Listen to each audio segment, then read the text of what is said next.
Good morning students, स्वागत है आपका मॉडल केम स्कूल की ऑनलाइन लेक्चर सीरीज में।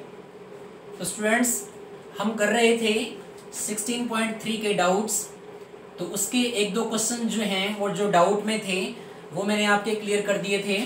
कुछ एक दो क्वेश्चन और देखते हैं। जैसे एक तो मैंने आपको 13th क्वेश्चन छुड़वाया था, मैंने बोला था आपको आगे करवाएंगे इसको। और एक आपका जो क्वेश्चन है वो 21st है। तो पहले हम 13th क्वेश्चन करते हैं। 13th क्वेश्चन क्या है? The bag contain 5 red 3 black and 4 white ball. एक बैग में 5 रेड बॉल हैं, 3 ब्लैक और 4 वाइट बॉल हैं। 1 बॉल इज ड्रॉन, एक बॉल उसमें से निकाली जाती है। क्या प्रोबेबिलिटी होगी कि इट इज आइदर रेड और white? It is either red और वाइट। ये और बड़ा क्वेश्चन है। तो स्टूडेंट्स, जिस क्वेश्चन में और लगा हो, मैंने आपको 16.4 में एक फॉर्मूला भी बताया था कि प्रोबेबिलिटी ए और बी, वो मेथड यहां पे लगेगा। तो और से पहले वाले को अलग इवेंट लेट करना है, और के बाद वाले को अलग इवेंट लेट करना है। तो यहां और से पहले क्या है? रेड है। तो let event E1 the drawn ball is red.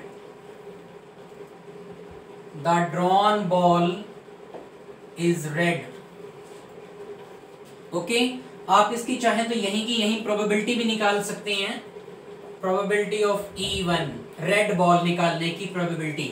Red ball कितनी है हमारे पास? 5, यानी 5C1 कहें 5 कहें, एक ही बात है। 5/5 + 3 8 + 4 12। ये हमने इसकी प्रोबेबिलिटी निकाल दी। और के बाद क्या है? वाइट है। तो let event E2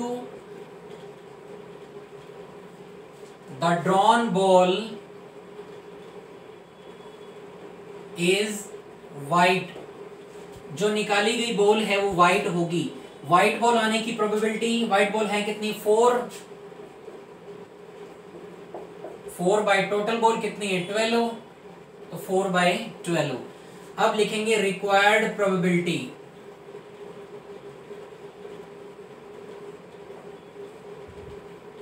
probability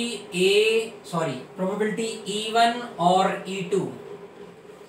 probability E1 और E2। तो और का मैंने आपको बताया था कि आप यूनियन कह सकते हैं। और मींस यूनियन। तो E1 यूनियन E2। फॉर्मूला क्या बनेगा?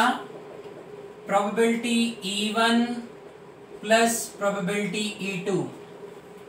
और अगर दोनों में कुछ कॉमन आपको दिखाई देता है E1 और E2 में, तो आगे आप वो लिख दें minus probability E1 intersection E2। अगर आपको कुछ कॉमन दिखाई देता है, कॉमन दिखाई नहीं देता तो फॉर्मूला यहीं छोड़ दें। ओके स्टूडेंट्स, तो इस क्वेश्चन में E1 और E2 दोनों अलग अलग चीजें हैं। E1 रेड बॉल है और E2 वाइट बॉल है। दोनों अलग अलग हैं, दोनों में कुछ कॉमन नहीं है। ओके, तो यहाँ पे ये इतना ही छोड़ सकते हैं आप।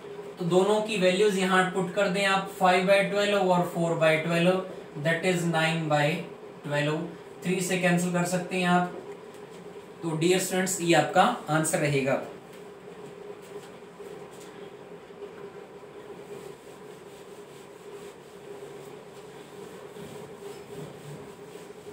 अब हम करते हैं एक क्वेश्चन और जो हमने छोड़ा था। 21st क्वेश्चन है, इंपॉर्टेंट क्वेश्चन है ये। 4 cards are drawn at random from 52 cards. 4 card निकाले जाते हैं 52 में से। Find the probability of getting all the 4 cards of the same number. 4 card निकाले गए 52 में से, और वो चारों के चारों कार्ड सेम नंबर के होने चाहिए। ये हमें प्रोबेबिलिटी निकालनी है। तो 21st क्वेश्चन है ये। टोटल कार्ड्स हमारे पास कितने हैं? 52 हैं। आप 4 कार्ड्स निकालना चाहते हैं, 4 cards are to be drawn. Okay, 4 card हमने निकालने हैं और प्रोबेबिलिटी क्या निकालनी है कि वो चारों कार्ड सेम नंबर के होने चाहिए। तो let event A all the 4 cards are of same number। चारों कार्ड सेम नंबर के होने चाहिए। अब डियर स्टूडेंट्स, हमें पता है 52 कार्ड्स के अंदर सारे जो कार्ड्स हैं वो 4-4 होते हैं। जैसे इक्का है, इक्के के पत्ते 4 होते हैं। 2 का पत्ता है, 2 के पत्ते भी 4 होंगे, 3 के पत्ते भी 4, इसी तरह चलते चलते 12 के पत्ते भी 4 और 13 के पत्ते भी 4।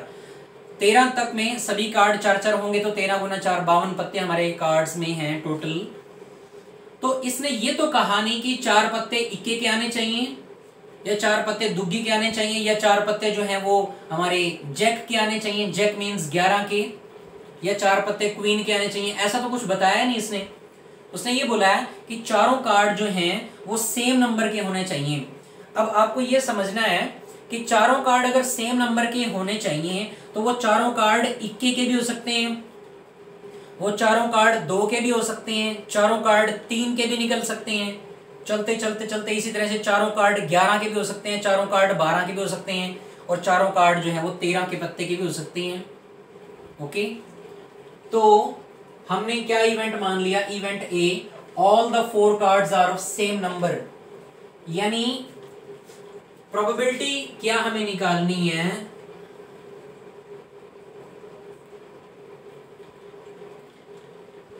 फोर कार्ड्स आर ऑफ 1 और 2 और 3 और 12 और 13 कि जो चारों पत्ते हैं वो चारों पत्ते 1 नंबर के भी हो सकते हैं, वो चारों पत्ते 2 नंबर के भी हो सकते हैं, 3 के भी, 4 के भी, और बीच में और चलता जाएगा। ओके स्टूडेंट्स, अब और है तो अब इनमें कुछ कॉमन तो है नहीं। इक्के के पत्ते और 2 के पत्ते में कुछ भी कॉमन नहीं है, 2 के और 3 के पत्ते में कुछ भी कॉमन नहीं है, ये सारे अलग अलग हैं। तो यानी अब 1 के पत्ते कितने होते हैं? 4, वो 4 के 4 हमने निकाल लिए, उसकी प्रोबेबिलिटी हमने बना दी 4c4 बाय 52c4। जो 1 नंबर का पत्ता है, 1 नंबर के पत्ते टोटल कितने होते हैं? हमारे पास 4 पत्ते होते हैं और वही चारों के चारों हमने निकाल लिए 4c4, वही चारों में से 4 निकाल लिए और टोटल कितने? 52c4। फिर प्लस अब 2 के पत्ते भी 4 होते हैं, 52c4। ये कहां तक चलता रहेगा? ये 13 तक चलता रहेगा, अप टू 13 टर्म्स। ये ऐसा कितनी बार चलेगा? 13 बार चलेगा। तो 13 बार लिखने की बजाय हम इसको 13 से गुनाई कर दें सीधा, 4c4 इंटू 13 ही कर दें। ओके स्टूडेंट्स, तो 13 एज इट इज रहेगा। 4c4 की वैल्यू 1 होगी, 1, और 52c4 को आप सॉल्व कर सकते हैं। 52 फैक्टोरियल बाय में 4 फैक्टोरियल और 48 फैक्टोरियल। ये 4 फैक्टोरियल और 48 फैक्टोरियल आप ऊपर भी ले जा सकते हैं। 13 इंटू 4 फैक्टोरियल इंटू 48 फैक्टोरियल और बाय में 52 का फैक्टोरियल। अब आप इसे कैंसिल कर सकते हैं और आपका आंसर रहेगा। ओके स्टूडेंट्स, तो ये जो एक्सरसाइज है 16.3 ये हमारी कंप्लीट हुई। सिर्फ एक क्वेश्चन को छोड़ के, जो 25th क्वेश्चन है वो अलग चैप्टर जैसा है, उसके लिए पहले हम 7 चैप्टर जब हम करेंगे उसके बाद मैं ये क्वेश्चन आपको करवा दूंगा। तो अब हम चलते हैं 16.4 के नेक्स्ट क्वेश्चंस पे। 16.4 के हमने जो फर्स्ट क्वेश्चन के कई पार्ट हमने किए थे, 3-4 पार्ट जो थे फर्स्ट क्वेश्चन के हम कर चुके हैं। अब नेक्स्ट देखते हैं।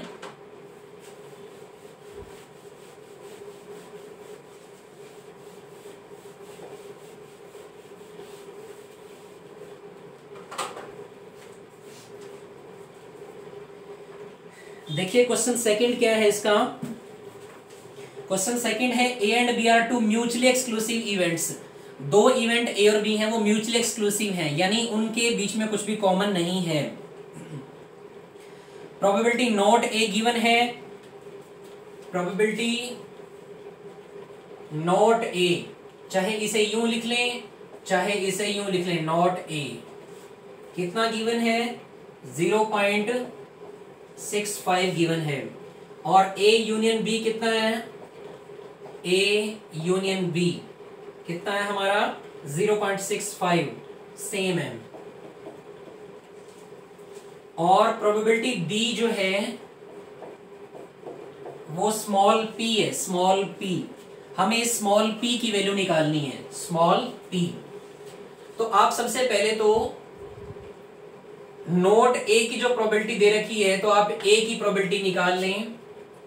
तो प्रोबेबिलिटी ए आप कैसे निकालेंगे, 1 माइनस प्रोबेबिलिटी ए नॉट, यानी 1 माइनस 0.65, तो बचा 0.35।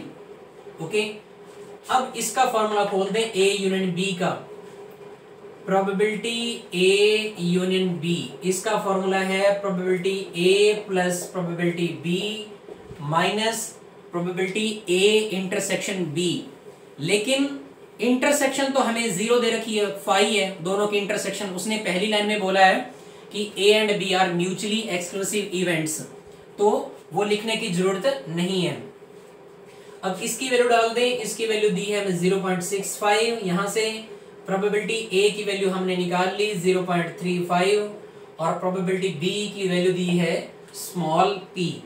इसे इधर ले जाके माइनस कर दें तो 0.65 माइनस 0.35 तो 0.30, ये आपकी प्रोबेबिलिटी बी रहेगी। ओके स्टूडेंट्स, नेक्स्ट देखते हैं। मैं आपको फोर्थ क्वेश्चन करवा रहा हूं, थर्ड क्वेश्चन आप अपने आप ट्राई करना, हो जाएगा अपने आप से।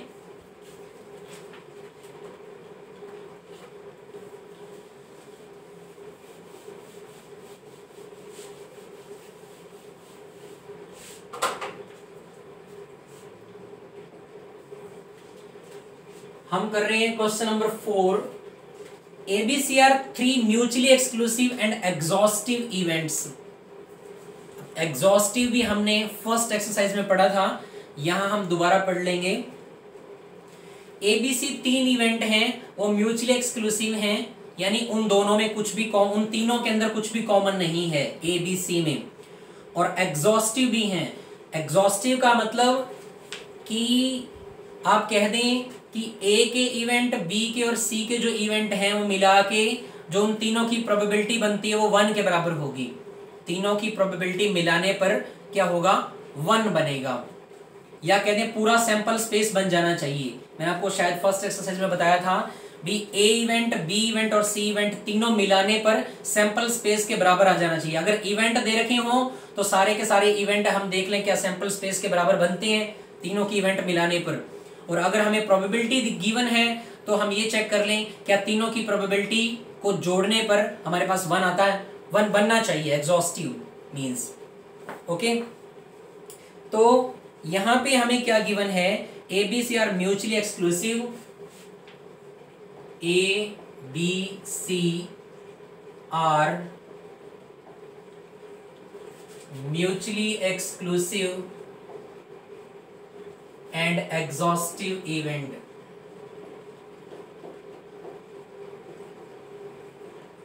ये दो चीजें हमें गिवन हैं। और क्या है, हमें निकालना है, फाइंड करना है प्रोबेबिलिटी ए। और गिवन हमारे पास क्या है कि जो प्रोबेबिलिटी बी है वो 3/2 है प्रोबेबिलिटी ए की, और जो प्रोबेबिलिटी सी है वो किसके इक्वल है, 1/2 प्रोबेबिलिटी बी के बराबर है। ये क्वेश्चन है हमारा। प्रोबेबिलिटी बी किसके बराबर है, 3/2 प्रोबेबिलिटी ए, और प्रोबेबिलिटी सी किसके बराबर है, 1/2 प्रोबेबिलिटी बी। ये क्वेश्चन है हमारा फोर्थ। अब इसको करते हैं हम।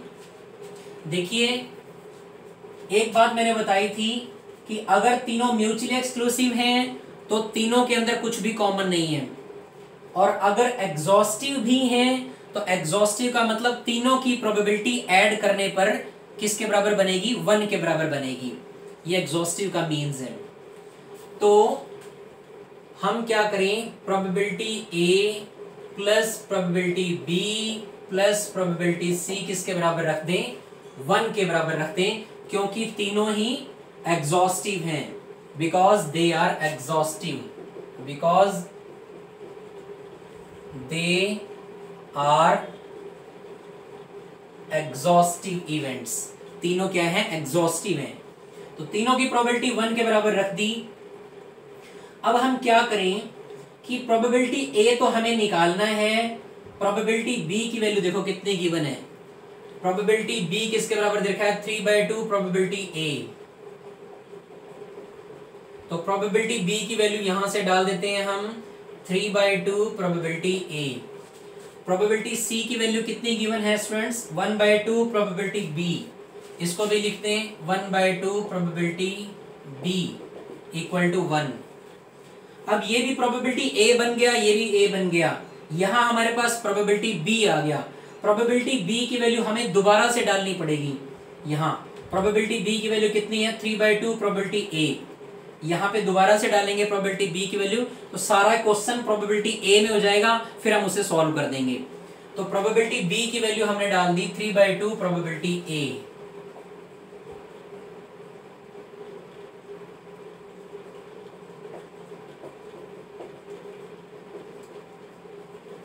प्रोबेबिलिटी बी की जगह 3/2 प्रोबेबिलिटी ए।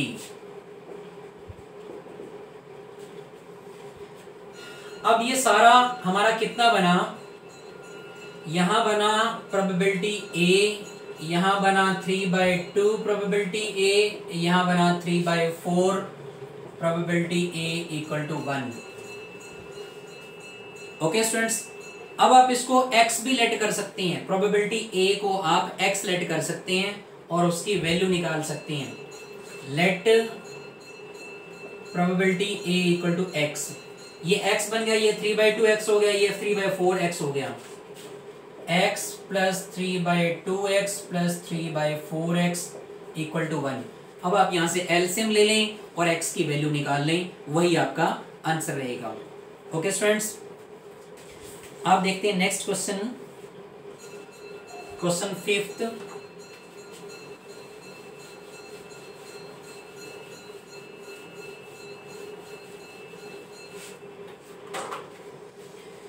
क्वेश्चन 5th है, a card is drawn from a pack of playing cards. What is the probability that it will be either a king of diamond or a queen of heart? मैं आपको short में बता देता हूं students. पूछा क्या है, प्रोबेबिलिटी किस चीज की निकालनी है, a king of diamond, a king of diamond और queen of heart, queen of heart. मैंने आपको बोला था कि अगर कोई और का क्वेश्चन आता है तो और से पहले वाले को आप अलग इवेंट मान लें, और के बाद वाले को आप अलग इवेंट मान लें। इसको आप E1 इवेंट मान लें, ए किंग ऑफ डायमंड E1, इसको आप क्या मान लें, E1, और इसको आप क्या इवेंट मान लें, E2 मान लें। तो अब आपको निकालना क्या है, E1 और E2 निकालना है, E1 यूनियन E2। ओके, इसका फॉर्मूला लिख दें, probability E1 plus probability E2। अब माइनस ये आप लिखें या ना लिखें, ये तो हुआ हमारा कंप्लीट फॉर्मूला, लेकिन आप क्वेश्चन के अंदर देख लें क्या इसकी वैल्यू बनती है या 5 है, इसकी जगह पे भी 0, प्रोबेबिलिटी 0 बनती है। तो E1 क्या है, a king of diamond, diamond का किंग एक ही होगा, और E2 क्या है, क्वीन ऑफ हार्ट, हार्ट की क्वीन, वो भी एक होगी। दोनों में कुछ कॉमन है ही नहीं, तो ये आप चाहे ना लिखें चाहे लिख दें, लिख देंगे तो इसकी वैल्यू 0 आ जाएगी। इसकी वैल्यू कितनी बनेगी, 1/52, इसकी वैल्यू कितनी बनेगी, 1/52। और इसकी जगह पे 0, तो ये आपका आंसर रहा 2/52। ओके स्टूडेंट्स, अब देखिए 6th क्वेश्चन आप अपने आप कर सकते हैं, 7th क्वेश्चन आप अपने आप कर सकते हैं। मैं आपको 8th क्वेश्चन करवा रहा हूं स्टूडेंट्स।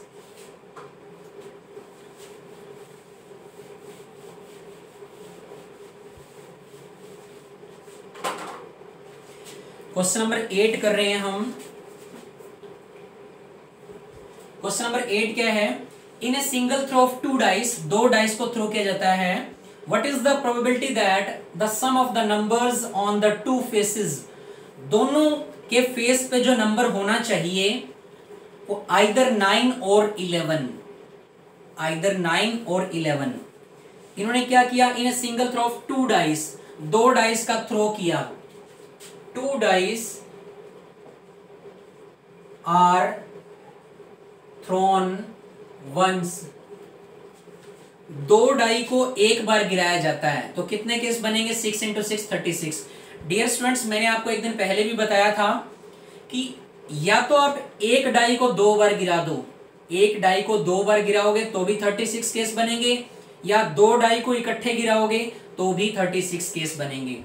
ओके, तो टोटल जो आउटकम्स हैं, टोटल पॉसिबल आउटकम्स वो आपके बने 6 × 6 36। आपको निकालना क्या है? आपको निकालना है कि दोनों डाइयों का जो सम बनना चाहिए, दोनों डाइस पे जो नंबर आए उनका जो सम है वो आइदर 9 और 11 बनना चाहिए। Required probability, probability that the sum of the 2 dice is either 9 और 11। ये क्वेश्चन स्टूडेंट कि probability that the sum of the 2 dice, दोनों डाइस का जो सम बनना चाहिए वो या तो 9 बनना चाहिए और 11, 9 और 11, बीच में और आ गया तो और आ गया, तो और से पहले वाले को हम अलग इवेंट मानेंगे, और के बाद वाले को हम अलग इवेंट मानेंगे।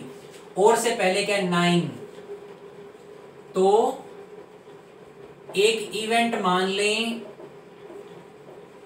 The sum of 2 dice is 9,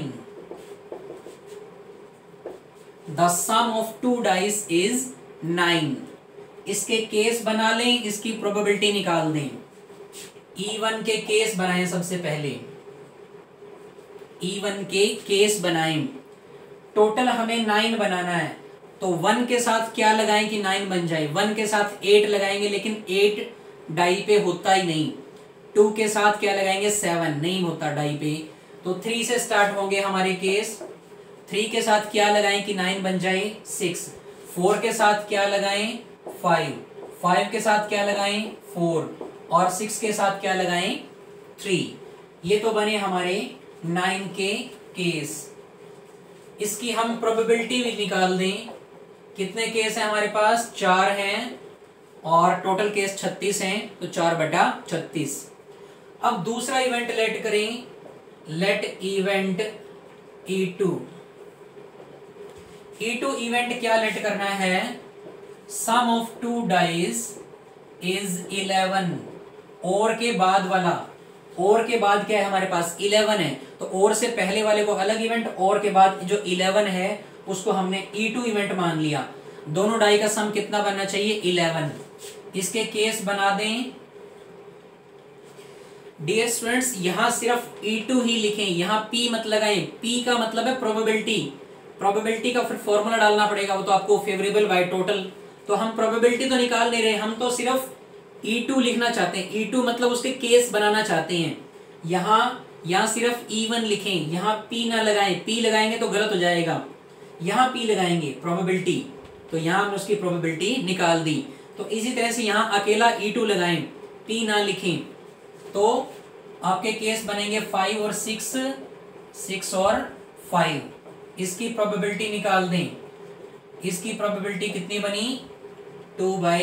36।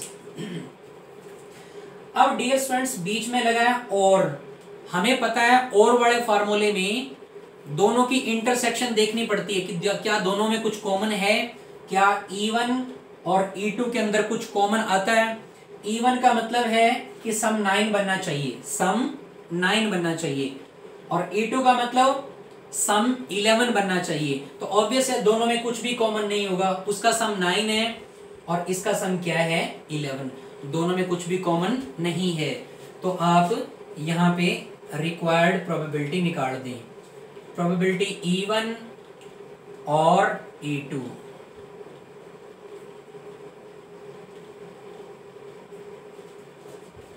Probability E1 plus probability E2। तो E1 की प्रोबेबिलिटी कितनी है 4/36, 4/36, और E2 की प्रोबेबिलिटी कितनी है 2/36। तो आपका आंसर आया 1/6। 6/36 को कैंसिल किया, 1/6। ये तो हमारा क्वेश्चन था आइदर 9 और 11, आइदर 9 और 11। जो इसका सेकंड पार्ट है उसमें पूछा है नाइदर 9 नोर 11। अब नाइदर पूछता है, इससे बिल्कुल ऑपोजिट, बिल्कुल ऑपोजिट, नाइदर 9 नोर 11। तो हमने जब ये प्रोबेबिलिटी निकाल ली, इस प्रोबेबिलिटी का आंसर डियर स्टूडेंट्स हमारा कितना आया 1/6। तो उसकी प्रोबेबिलिटी कैसे निकालेंगे, 1 में से इसको घटा देंगे, 1 - 1/6, 1 - 1/6, आपका आंसर आ जाएगा 5/6। किसका, नाइदर 9 नोर 11, जो इसका सेकंड पार्ट है, इससे बिल्कुल ऑपोजिट। तो इस प्रोबेबिलिटी को किस में से घटाएंगे, 1 में से घटाएंगे, तो हमारा आंसर आ जाएगा। Okay students,